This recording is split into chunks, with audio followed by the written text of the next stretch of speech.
ভারতের মেঘালয় থেকে নেমে আসা পাহাড়ি ঢলে নদীর পানি দ্রুত বেড়ে যাওয়ায় একটি ব্রিজের বেশিরভাগ অংশ পানিতে তলিয়ে যায়। পরে প্রবল স্রোতের তোড়ে সেটি ভেঙে যায়।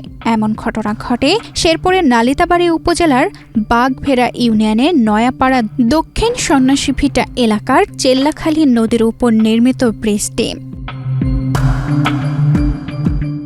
এ সময় শিশুসহ 4 জন ব্রিজটি পারাপার হওয়ার চেষ্টা করলেও তারা নদীতে পড়ে যান। তবে তারা সাঁতার কেটে নিরাপদে তীরে উঠতে সক্ষম হন, ফলে বড় ধরনের দুর্ঘটনা এড়ানো সম্ভব হয়। ব্রিজটি ভেঙে যাওয়ায় নয়াপাড়া দক্ষিণ সন্ন্যাসীভিটা সহ আশেপাশের কয়েকটি গ্রামের মানুষের যোগাযোগ সম্পূর্ণ বিচ্ছিন্ন হয়ে পড়েছে। এতে স্থানীয়দের দুর্ভোগ চরম আকার ধারণ করছে। তানজিদা রহমান ইনায়া, বাংলাদেশ প্রতিদিন।